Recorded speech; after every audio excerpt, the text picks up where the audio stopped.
कहिए कैसे हैं आप।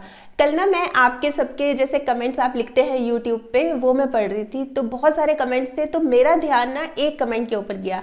उन्होंने अपनी प्रॉब्लम लिखी हुई थी, तो ये जो कमेंट था ये एक मदर ने लिखा हुआ था, तो मैं आज इन्हीं का पढ़ रही हूँ कि इन्होंने क्या लिखा था।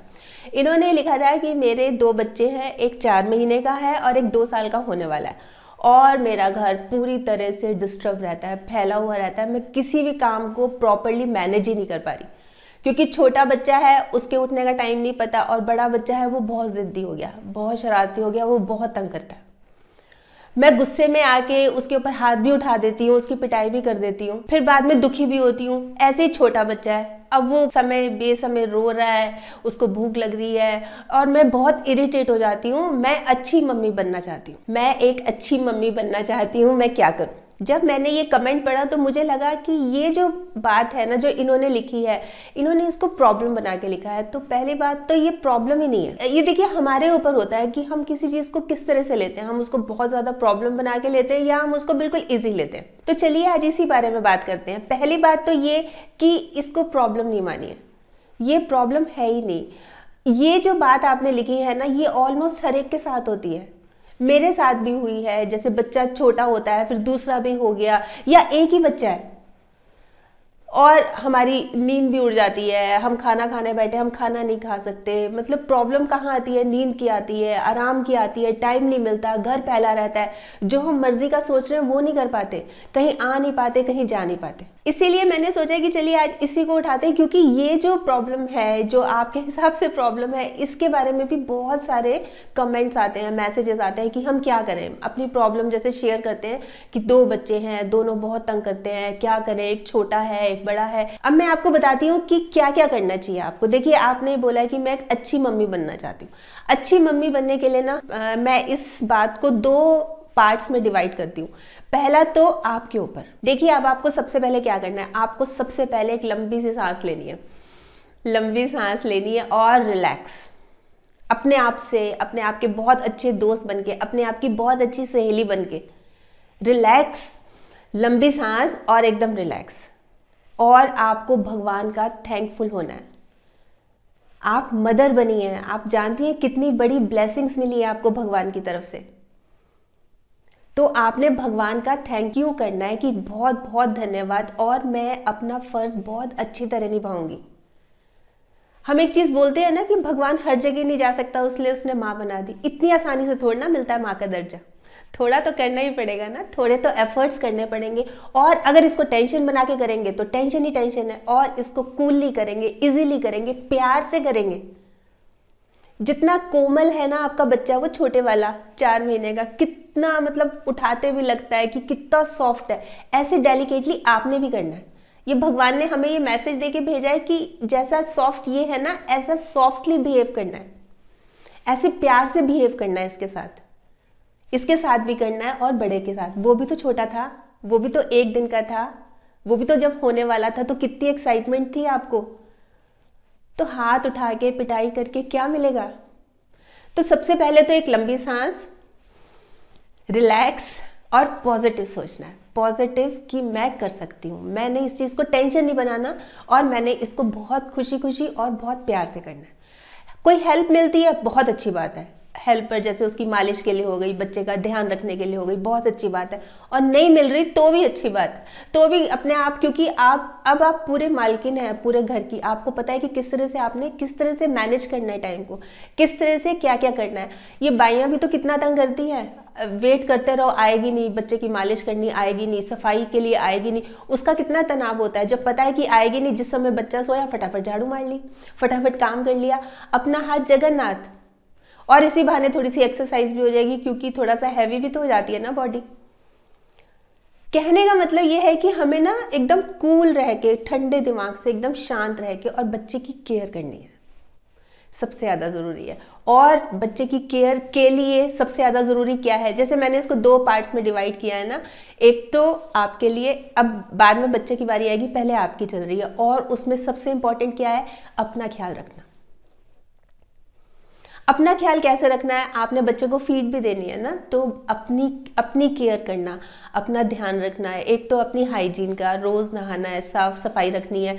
दूसरा, खाना पीना बहुत अच्छा लेना है, डाइट, फ्रूट्स, दूध, जो भी आप जितना भी पौष्टिक ले सकते हैं, अपना ख्याल रखते हुए बच्चे का ख्याल, इनडायरेक्ट वे में बच्चे का ख्याल रखना है। अब बात आती है आपके बच्चों की। देखिए, मैंने इसको इसलिए 2 भागों में इसको डिवाइड किया था कि आप अच्छी मदर बनना चाहती हैं। अच्छी मदर बनने के लिए पहले खुद भी तो अच्छा होना पड़ेगा ना। ऐसे हम कैसे बच्चे से प्यार से बात कर सकते हैं जब तक हम अंदर से ही ठीक नहीं होंगे। अंदर से हमें गुस्सा आ रहा होगा, बाहर से स्माइल तो हम दिखा ही नहीं सकते ना। तो हमें अंदर से अगर खुश रहेंगे तो बाहर खुशी अपने आप ही छलकेगी। तो पहली बात हो गई कि आपने अपना खुद का ख्याल रखना है। अब बात आती है बच्चे की बात जहाँ तक मैं सोचती हूँ ना, कि जब घर में एक नन्हा मेहमान आ जाता है, छोटा बच्चा, तो जो बड़ा बच्चा है ना, उसको थोड़ा सा कॉम्प्लेक्स हो जाता है। ये एक नेचर है, ये हो ही जाता है। हम में भी हुआ था, हमारे बच्चों में भी हुआ, ये चीज़ हो जाती है। क्यों हो जाती है? क्योंकि हम पहले जहाँ बच्चों को इतना प्यार दे रहे थे, अपना जो पहला बच्चा था उसको इतना प्यार दे रहे थे, अब उसका प्यार डिवाइड हो गया। अब पापा ऑफिस से आते हैं तो वो छोटे के साथ ज़्यादा खेलते हैं। कोई घर पे मेहमान आता है, वो सबसे पहले छोटे के पास भागता है, तो बड़े को थोड़ा सा कॉम्प्लेक्स आएगा ही ना, तो उसको आने नहीं देना। आप उसकी भावना से सोचिए। हम ये तो कह देते हैं कि बच्चा जिद्दी हो गया। क्यों हो गया जिद्दी? रीज़न तो यही है, आप उसकी तरफ अटेंशन ही नहीं दे पा रहे, आप उससे बात ही नहीं कर पा रहे। ठीक बात है कि बच्चा छोटा है, एक और छोटा है, उसकी तरफ ध्यान देना है, पर उसको इग्नोर भी नहीं करना। अपने बड़े वाले को जितना टाइम आप पहले दिया करते थे, कोशिश कीजिए कि उतना ही दें। वो तो छोटा बच्चा है, जो छोटा हुआ है आपका 4 महीने का, वो तो सोता रहता है। ज़्यादा टाइम कहाँ जागता है? वो तो ज़्यादा टाइम तो सोता ही रहता है। हाँ, गलत टाइम पे उठता है वो अलग बात है। रात को 12 बजे उठ के बैठ जाएगा, सुबह 4 बजे तक उठा रहेगा, ये अलग बात है। पर ज़्यादा टाइम तो वो सोता रहता है ना। इसलिए बच्चे की फीलिंग्स को मन में रख के सोचिए कि वो क्या सोचता है। अब आपको क्या करना है? आपको समझ आ गई ना कि हाँ, उसको मैं उतना टाइम नहीं दे पा रही जितना देना चाहिए था, जितना मैं पहले दिया करती थी। तो अब आपको उसको भी इक्वली टाइम देना, और विद स्माइल, गुस्से से नहीं। तो अपने बड़े बच्चे की भावनाओं का ख्याल रखते हुए उससे बात भी करनी है, उसके साथ खेलना भी है। बैठ के चलो कार्टून देखते हैं। जब छोटे वाला सो रहा है, अपना दूध पी के वो सो गया, पता है 2-3 घंटे नहीं उठेगा, तो चलो अपन कार्टून देखते हैं, चलो अपन कोई इंडोर गेम खेलते हैं। बहुत सारे काम है, चलो आपकी अलमारी ठीक करते हैं, बहुत सारी बातें हैं। और उसको ये भी कह सकते हैं कि चलो आप भी भैया के साथ सो जाओ, मैं आपको कहानी सुनाती हूँ, आप वो भी सो जाएगा, तो आपके पास और भी फ्री टाइम है। पर गुस्सा करना मतलब आपकी नींद पूरी नहीं हुई और आप बच्चे की पिटाई कर रहे हैं, ये कहाँ की समझदारी है? आपके सिर में दर्द हो रहा है, आपके पेट में दर्द हो रहा है, और आप बच्चे की पिटाई कर रहे हैं।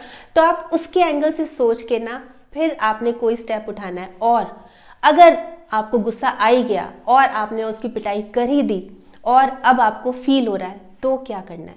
तो सॉरी बोल दीजिए, कान पकड़ लीजिए उसके आगे, उसको बोल दीजिए कि आई एम सॉरी, मम्मा को गुस्सा आ गया था क्योंकि ये छोटा भी तो इतना तंग करता है, फिर उधर से ये हुआ वो हुआ। अपनी 1-2 प्रॉब्लम्स बता दीजिए उसको समझाइए और बोलिए कि आप मुझे पनिशमेंट दो। नहीं, आप मुझे तो दे ही दो, आज मुझे पनिशमेंट दे दो, मम्मा बहुत गंदी है। बोलने में क्या हर्ज है?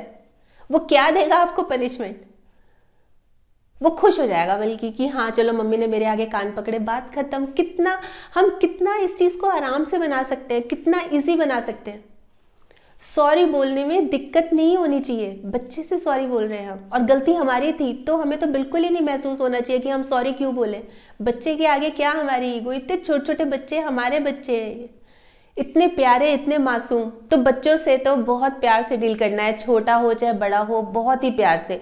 और समय समय पर अगर कोशिश करें कि उसको कोई गिफ्ट भी दे दें, जैसे मार्केट से चलो आपके लिए आज कुछ लेके आते हैं, या चलो किसी से मंगवा लिया, चलो उसको पैसे दे दिए कि अंकल के साथ जाके या किसी के साथ जाके कुछ भी ले आओ।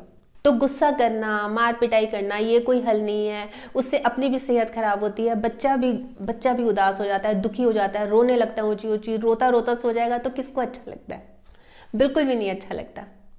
और हमें तो रोल मॉडल बनना है, ये हमारा सही टाइम है रोल मॉडल बनने का, कि हम अपने घर के काम को किस तरह से हैंडल करते हैं, बच्चों के सामने हम किस तरह से पेश आते हैं, रोल मॉडल बनके। क्योंकि बच्चा हमें बहुत बहुत गहराई से देखता है, वो बहुत ऑब्जर्व करता है अपने पेरेंट्स को। चाहे मदर हो चाहे फादर हो, बहुत ऑब्जर्व करता है और हमें उसको अच्छा बनाना है। यही बच्चा जब 2 महीने 4 महीने बाद बड़ा हो जाएगा, वो समझेगा कि किस तरह से रिएक्ट करते हैं, फिर वो उसी तरह से करेगा। अगर आप प्यार से आराम से बात करेंगे तो वो भी ऐसे ही रहेगा, और जहां आपने गुस्सा दिखाया, मारपीट की, तो उसमें भी वही फीलिंग्स आएंगी। तो इन मोमेंट्स को ना बहुत प्यार से, ये जो समय है ना, ये छोटे बच्चे का और ये जो बड़े बच्चे का, ये दोबारा नहीं आएगा। देखिए, हम एक चीज को सोच के चलें कि समय बीतता जाता है, समय हमेशा खड़ा नहीं रहता, समय चलता जाता है, समय चलता जाता है। ये जो बच्चा आज छोटा सा है ना, 3 महीने का, 4 महीने का, फिर 6 का होगा, 8 का होगा, 10 का होगा, साल का, 2 साल का, कल को साइकिल लेके घूम रहा होगा, फिर स्कूटर लेके, फिर गाड़ी लेके निकल जाएगा दूसरे शहर, वहां नौकरी करने लग जाएंगे। ये दोनों बच्चे चले जाएंगे, सब अपने अपने काम पे लग जाएंगे। फिर क्या करेंगे आप? तो ये जो टाइम है ना, ये राइट टाइम है, ये टाइम दोबारा नहीं आएगा। इस चीज को मान के चलिए कि ये जो समय है ना, आपने इसको जीना है, इसका पल पल जीना है। आपको थकावट हो रही है, अरे कोई बात नहीं, मदर हूं मैं, भगवान ने ब्लेसिंग्स दी है, मुझे आशीर्वाद दिया है कि मैं माँ हूं। भगवान का दूसरा रूप, तो भगवान का दूसरा रूप मैं बन के दिखाऊंगी। ये मन में सोच लीजिए ना कि मैं भगवान का दूसरा रूप हूं। हम जो इस चीज को टेंशन बना लेते हैं ना, मैं आज इस प्रॉब्लम को इसलिए शेयर कर रही हूं कि हम इस चीज को टेंशन बना लेते हैं, स्ट्रेस ले लेते हैं। ये तो है ही नहीं कुछ, सब अपने हाथ में, और हो जाता है, आराम से हो जाता है। बस जरूरत क्या होती है कि पॉजिटिव रहे और पॉजिटिव सोचें। और दोनों चीजें ध्यान रखने वाली हैं, अपना भी इक्वली ध्यान रखना है, प्लस अपनी फैमिली का, अपने बच्चों का पूरा ध्यान रखना है, पूरा का पूरा ध्यान रखना है। तो आज तो मैं बस यही कहने आई थी। आप बताइए, वैसे आप क्या सोचते हैं, घर में अगर 2 बच्चे हों और मम्मी को क्या इस तरह से स्ट्रेस रखना चाहिए, टेंशन रखनी चाहिए, या बिल्कुल कूलली आराम से हैंडल करना है, बहुत प्यार से? मुझे पता है बहुत मुश्किल है, पर हो सकता है। ये नहीं है कि मैं कह रही हूं, मैं भी स्टेज से निकली हूं, पर मुझे पता है कि ये हो सकता है। अगर हम चाहें तो टेंशन बना ले तो टेंशन हो सकती है, अगर हम इस चीज को बहुत प्यार से हैंडल करें तो वो भी हो सकता है, 100% हो सकता है। आप करके देखिए, चेहरे पे स्माइल लाके इसको करके देखिए। वैसे आप बताइए, अगर आपके कोई एक्सपीरियंस हो तो जरूर बताइएगा, फिर हम सबके साथ शेयर करेंगे। और या कोई अच्छे अच्छे आइडियाज हो इसी बारे में कि एक लेडी, एक मदर अपनी टेंशन कैसे कम कर सकती है, या बच्चों को किस तरह से हैंडल करे कि बहुत अच्छी मम्मी बने, तो जरूर बताइएगा। तो ठीक है, कल फिर मिलूंगी, तब तक स्माइल भी रखिए और पॉजिटिव रहिए और पॉजिटिव सोचिए। और हाँ, अगर आपने मेरा यूट्यूब वाला चैनल सब्सक्राइब कर लिया तो बहुत बहुत और बहुत सारा धन्यवाद, नहीं किया तो प्लीज़ कर लीजिएगा। और हाँ, सब्सक्राइब करने के साथ साथ ना, इसमें जो एक बटन है बेल का, उसको भी दबा दीजिएगा, ताकि जब भी, जैसे ही मैं कोई वीडियो अपलोड करूँ, आपके पास मैसेज आ जाए। ठीक, बाय।